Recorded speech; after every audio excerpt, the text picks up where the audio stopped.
नमस्कार। स्वागत है आपका हमारे YouTube चैनल पर।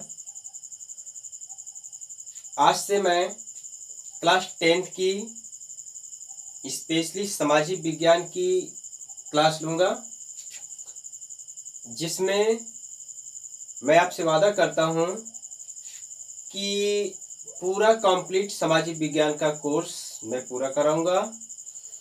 इसमें आज मैं सबसे पहले खंड ब जो होता है, 2 खंड होते हैं, खंड अ और खंड ब।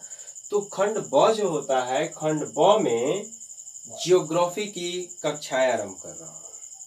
इसमें सबसे पहले देखेंगे आज हम पहले अध्याय को, जिसका नाम है संसाधन एवं विकास। अगर आप हमारे चैनल पर नए हैं, पहली बार जुड़ रहे हैं, तो आपसे रिक्वेस्ट है कि आप हमारे चैनल को सब्सक्राइब कर लीजिए, जिससे जितने भी वीडियो हम बनाएंगे या इससे पहले जो भी हम वीडियो बनाए हैं, अपलोड किए हैं, वो आप तक पहुँचे। मैं क्लास 9 की भी कक्षाएं ले रहा हूँ। जब से ये लॉकडाउन लगा है तब से क्लास 9 और क्लास 10 की स्पेशली क्लास ले रहा हूँ। आज आप लोग के बीच मुझे पढ़ाने का अवसर मिला। मुझे बहुत खुशी मिल रही है कि मुझे बच्चों के बीच जाने का एक माध्यम मिला, जिससे बच्चे घर में बैठ के भी अपनी तैयारी को बखूबी जारी रख सकते हैं। और जहाँ तक मैं जानता हूँ कि अगर आप हमसे जुड़ेंगे तो अच्छे से अच्छे नंबर आपके बोर्ड के एग्ज़ाम में आएंगे। और इसके साथ ही सिर्फ यहीं तक क्यों, हम आगे भी देखेंगे कि आगे का भी एक मार्ग हमारा प्रशस्त होगा। यानी हम कंपटीशन के लिए भी इसमें धीरे धीरे तैयार होंगे। हमको कुछ ऐसा बेसिक मिलेगा जो हमारा आगे का फ्यूचर तय करेगा। ठीक है, तो चलिए शुरू करते हैं और चलिए फिर देखते हैं पहला अध्याय जो है संसाधन एवं विकास, पार्ट 1। ये कई पार्ट में हम वीडियो बनाएंगे। ठीक है, सबसे पहले जानेंगे संसाधन क्या होता है। देखिए संसाधन क्या होता है। पर्यावरण में मौजूद प्रत्येक वस्तु जिससे हमारी आवश्यकताओं की पूर्ति हो, संसाधन कहलाता है। यानी कहने का मतलब कोई भी पर्यावरण में मौजूद वह वस्तु है जिससे हमारी आवश्यकताओं की पूर्ति होती है, उसको हम संसाधन कहेंगे। यानी जो हमारे लिए मूल्यवान है, जिसका कोई मूल्य है, उसी को हम संसाधन कहेंगे। जो हमारे लिए मूल्यवान नहीं है, जिसका कोई मूल्य नहीं है, उसको हम संसाधन नहीं कहेंगे। यानी किसी वस्तु की उपयोगिता या प्रयोज्यता ही उसको संसाधन बनाती है। इसमें फिर देखेंगे संसाधन का वर्गीकरण, यानी संसाधनों के प्रकार को। तो संसाधन के प्रकार कौन कौन से हैं, किन किन आधारों पर वर्गीकरण किया गया है, इसको देखते हैं। सबसे पहले देखेंगे उत्पत्ति के आधार पर। उत्पत्ति के आधार पर कौन कौन से संसाधन हैं। जैव संसाधन और अजैव संसाधन। जैव संसाधन किसको कहेंगे? इन संसाधनों की प्राप्ति जो है जीव मंडल से होती है। इसमें जीवन व्याप्त होता है, जैसे एक मनुष्य, जीव या वनस्पतियां। इसको हम जैव संसाधन के अंतर्गत रखेंगे। कहने का मतलब जो सजीव जगत है उसी को हम जैव संसाधन कहेंगे। दूसरा है अजैव संसाधन। अजैव संसाधन को हम जो भी निर्जीव वस्तुएं हैं, जो हमारे लिए उपयोगी हैं, हमारे जैसे घरेलू उपयोग की वस्तुएं हैं, उनको हम कहेंगे अजैव संसाधन। जैसे टेलीविज़न है, फर्नीचर के सामान हैं, या ये कहिए कि जो वाहन हम प्रयोग करते हैं दैनिक जीवन में एक स्थान से दूसरे स्थान पर आने जाने के लिए, इसको हम कहेंगे अजैव संसाधन। फिर देखिए दूसरे आधार पे जो वर्गीकरण किया गया है वो क्या है? समाप्यता के आधार पे। समाप्यता का मतलब यह है कि संसाधन कुछ ऐसे होते हैं जो असमाप्य होते हैं। इतना भंडार असीमित होता है, अधिक होता है, वो समाप्त तो नहीं हो सकता है। लेकिन कुछ संसाधन ऐसे होते हैं जो सीमित मात्रा में होते हैं, अ, उनका भंडार समाप्त होने का भय रहता है, भंडार समाप्त हो जाता है। तो उसके आधार पर दो भागों में बांटा गया है। कौन कौन से? पहला है नवीकरणीय संसाधन। नवीकरणीय संसाधन किसको कहेंगे? वे संसाधन जिनको भौतिक, रासायनिक या यांत्रिक प्रक्रियाओं के द्वारा पुनः प्राप्त किया जा सकता है। जिनको पुनः प्राप्त किया जा सकता है उसको हम कहते हैं नवीकरणीय संसाधन। जैसे इसका जो भंडार होता है असीमित होता है, बहुत ज्यादा होता है। जैसे सौर ऊर्जा, पवन ऊर्जा, जल, भूमि, वन, यह असीमित है, अधिक है, भंडार पे कोई प्रभाव नहीं पड़ता है यदि हम इसका प्रयोग करते हैं तो। लेकिन इसमें भी ध्यान देने की बात है, कुछ ऐसे संसाधन होते हैं जिनका हम अत्यधिक उपभोग करें तो वह एक संकट की स्थिति उत्पन्न कर सकते हैं। यानी वह जैसे जल है, जल हमको लगता है कि एक नवीकरणीय संसाधन है, इसका भंडार तो असीमित है, लेकिन यह भी एक सत्य है कि विश्व के ज्यादातर देश जल की कमी का सामना करते हैं, क्योंकि जल जो हमारे उपयोग में आने वाला है और लवणीय जल है उसका प्रतिशत बहुत कम है। आगे देखिए, दूसरा किसको कहेंगे? अनवीकरणीय संसाधन। अनवीकरणीय संसाधन किसको कहेंगे? वे संसाधन जिसका भंडार सीमित है और जिसको बनने में करोड़ों वर्ष का समय लगा है, उसको कहेंगे अनवीकरणीय संसाधन।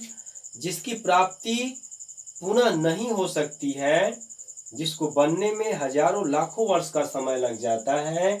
जैसे उदाहरण स्वरूप देखेंगे जीवाश्म ईंधन, और जीवाश्म ईंधन के अंतर्गत आता है कोयला, पेट्रोलियम और प्राकृतिक गैस। दूसरा है खनिज, यानी कोई खनिज पदार्थ जैसे लोहा है, तांबा है, बॉक्साइट है,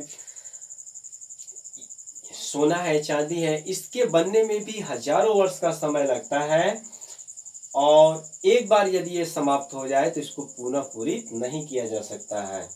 लेकिन इसमें भी थोड़ा सा हम ध्यान दे सकते हैं कि कुछ महत्वपूर्ण फैक्ट क्या निकल के आते हैं कि इसमें कुछ ऐसे संसाधन होते हैं जिनको पुनः चक्रित किया जा सकता है। देखिए हमने यहाँ पे नोट लिखा है कि पुनः चक्रिय, यानी अनवीकरणीय संसाधनों में भी कुछ ऐसे संसाधन होते हैं जो पुनः चक्रित होते हैं, यानी जिनको पुनः हम प्राप्त कर सकते हैं। जबकि कुछ ऐसे संसाधन होते हैं जिनको हम पुनः प्राप्त नहीं कर सकते हैं, उनको हम अचक्रीय कहते हैं।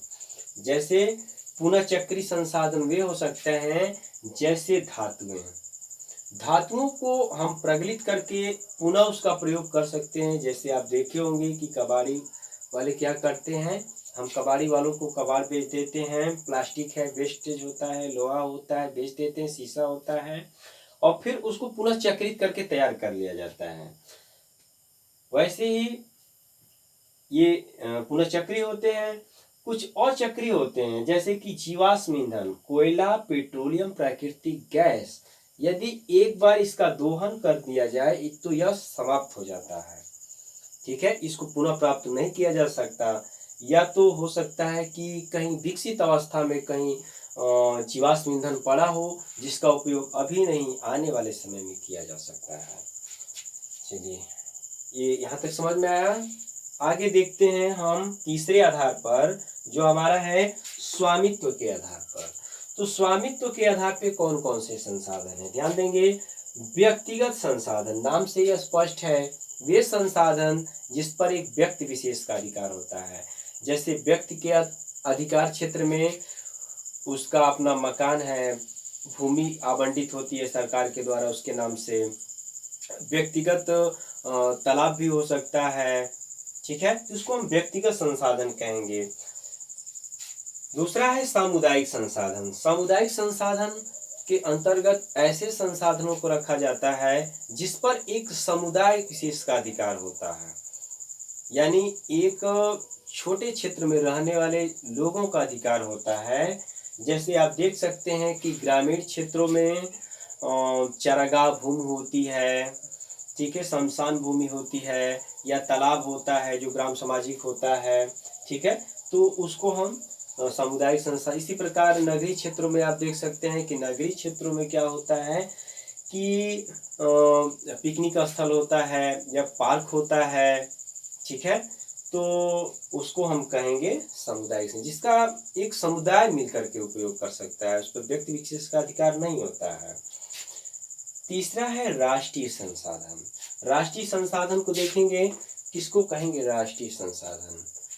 राष्ट्रीय संसाधन नाम से ही स्पष्ट है, जिन संसाधनों पर एक राष्ट्र का आधिपत्य होता है उसको हम राष्ट्रीय संसाधन के अंतर्गत रखते हैं। जैसे आप जानते हैं कि सरकार को यह अधिकार है कि वह एक व्यक्ति विशेष के अधीन जो भी क्षेत्र है या जिस पर उसका आधिपत्य है उसको सरकार उसका अधिग्रहण कर सकती है और आम जन समुदाय के लिए उसको आवंटित कर सकती है। जैसे आपने देखा होगा कि सड़कें या रेल मार्ग या नहरें या कुछ ऐसे स्थल जो सरकार जो है उसको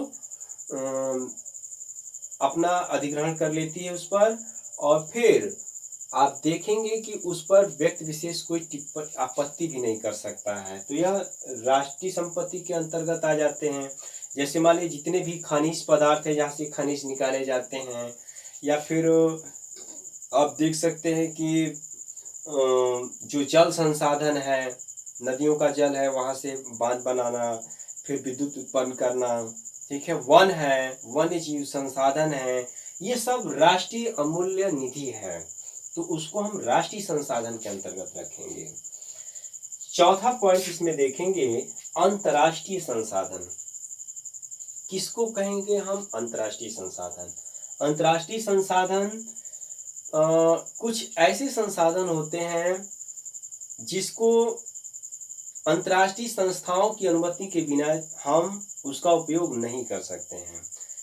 जैसे प्रत्येक देश का, जैसे मान लीजिए कोई हमारा देश ही है, मान लीजिए भारत देश है, ठीक है, तो ये भारत देश है, तो भारत देश का जो ये तटवर्ती क्षेत्र है 200 समुद्री मील 200 किलोमीटर तक, सॉरी 200 किलोमीटर तक, एक सेकेंड,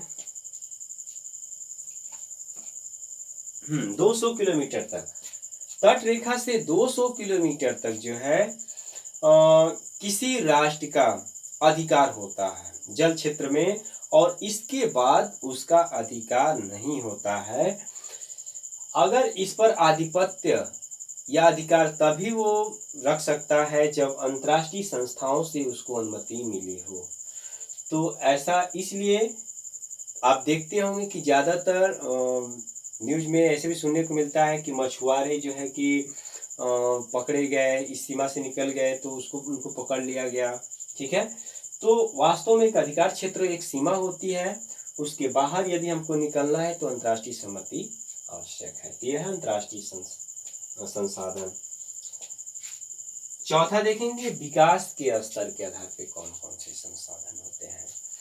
विकास के स्तर के आधार पर जो है कौन कौन से संभाव्य संसाधन, संभावी संसाधन जिसको कहते हैं।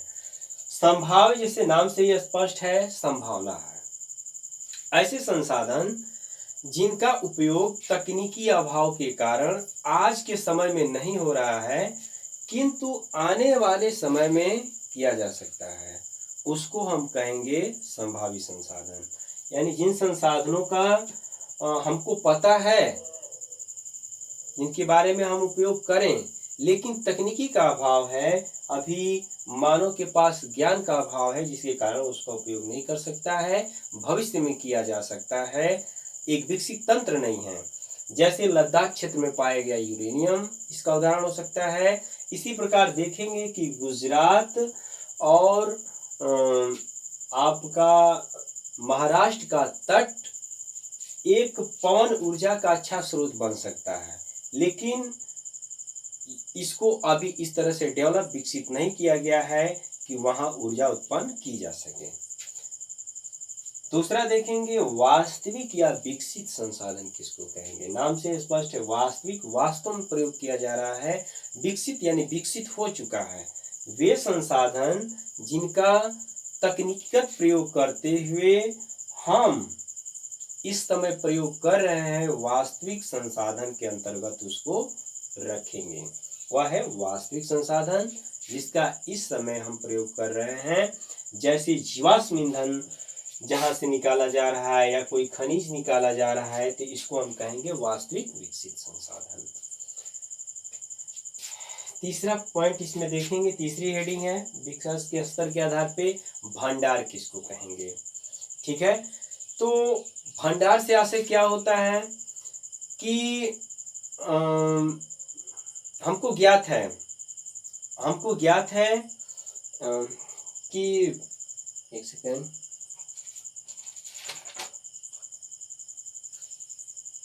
हाँ, कि पर्यावरण में मौजूद प्रत्येक पदार्थ जो हमारी आवश्यकताओं की पूर्ति कर सकता है, लेकिन तकनीकी ज्ञान के अभाव में वो मानव पहुंच से बाहर है, उसको हम कहेंगे भंडार। यानी कुछ ऐसे संसाधन जो हमारी पहुंच से इसलिए बाहर हैं क्योंकि हमें अभी उसका प्रयोग करने का तरीका हमको मालूम नहीं है, तकनीकी का अभाव है, उसको हम भंडार के अंतर्गत रखते हैं। जैसे जल दो ज्वलनशील गैसों का मिश्रण होता है, हाइड्रोजन, आप जानते होंगे H2O, हाइड्रोजन और ऑक्सीजन। तो जल दो ज्वलनशील गैसों का मिश्रण होता है, यह एक ऊर्जा का प्रमुख स्रोत हो सकता है, लेकिन अभी तक इसकी खोज नहीं की जा सकी है, इसलिए इसको हम एक भंडार के रूप में रखेंगे। ठीक है, यह होता है भंडार। आगे देखेंगे, अगला जो हेडिंग है संचित कोष किसको कहेंगे।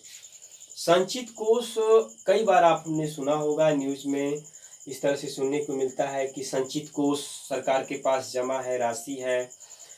ये भी एक भंडार का ही रूप होता है, भाग होता है। जैसे संचित कोष भंडार का ही एक भाग होता है, जिसका तकनीकीगत प्रयोग करते हुए भविष्य में हम आवश्यकता को ध्यान में रखते हुए जब आवश्यकता पड़ती है तो इसका हम प्रयोग कर सकते हैं। जैसे आप जानते हैं कि सरकार क्या करती है, भंडारण करती है, अन्न का भंडारण करती है कि कहीं सूखे जैसे हालात आ गए, महामारी जैसी स्थिति आ गई, जैसे कि इस समय हमारा देश इस दौर से गुजर ही रहा है, कोरोना वायरस का जो एक प्रकोप पूरे विश्व में छाया हुआ है। तो ज़्यादातर देशों में ऐसी स्थिति से निपटने के लिए संचित कोष यानी भंडारण किया जाता है कि विपत्ति के समय में देश को संभाला जा सके, कोई भूखा न रहे। तो आप जान रहे होंगे कि इस समय राशनिंग की जो प्रणाली है, फ्री में राशन दिया जा रहा है लोगों को। ठीक है, तो यही संचित कोष है, यानी आवश्यकता पड़ने पर क्या किया गया, यहाँ से जो भंडारित है आवश्यकता करने पर उसको वितरित कर दिया गया। एक दूसरे उदाहरण से देखेंगे कि जैसे नदी का जल है तो नदी के जल का प्रयोग विद्युत उत्पन्न करने के लिए किया जाता है, लेकिन ध्यान देंगे इसका प्रयोग अभी सीमित पैमाने पे हो रहा है। लेकिन जैसे ही ये लगेगा, सरकार को ऐसा महसूस होगा कि नहीं, इसको विकसित करना चाहिए क्योंकि आवश्यकता है, अधिक विद्युत की आवश्यकता है, इसकी जरूरत अब है, तो एक संचित कोष के रूप में नदियां हैं, फैली हुई हर जगह है, उस पर बांध निर्माण करके विद्युत उत्पन्न किया जाएगा आवश्यकता को ध्यान में रख के। तो इसी को हम कहते हैं संचित कोष। ठीक है, तो आज के लिए बस इतना ही। ये हमारा पहला पार्ट आपके बीच में ज्योग्राफी का पहला लेसन क्लास 10 का संसाधन एवं विकास। कैसा लगा वीडियो ये आप कमेंट बॉक्स में ज़रूर हमको बताएंगे, और ज़्यादा से ज़्यादा इसको लाइक और शेयर करेंगे कि आप के साथ साथ आपके जो फ्रेंड हैं वो भी इस चैनल से जुड़ें और अपने आप को ये महसूस ना करें कि हम लॉकडाउन में कैसे फँस गए, घर में पड़े हैं, एकदम बोर हो रहे हैं, नहीं। देखिए लॉकडाउन नहीं होता है, लॉकडाउन का मतलब यह नहीं है कि हम अब सारी दुनिया इसका सामना कर रही है। एक विद्यार्थी का तो जीवन ही ऐसा होता है कि वो घर में रहे, पढ़े, ज़्यादा से ज़्यादा समय पढ़ने-लिखने में दे। तो आपको ये नहीं सोचना चाहिए कि नहीं हाँ, थोड़ा बोरिंग लग रहा होगा, मैं समझ रहा हूँ क्योंकि बहुत दिन हो गए स्कूल गए हुए, तो वो भी समय आएगा, विद्यालय खुलेगा, आप स्कूल में जाएँगे, एक अच्छा माहौल मिलेगा, ठीक है? फिलहाल वीडियो कैसा लगा ये ज़रूर बताएँ और इसको सब्सक्राइब कर दें ताकि जितने वीडियो हमारे आएँगे वो आपको मिले और बेल आइकन को दबा दें और लाइक और शेयर करते रहें। आज के लिए इतना ही, फिर पार्ट 2 लेके आप लोगों के बीच आएँगे। Thanks, okay, bye.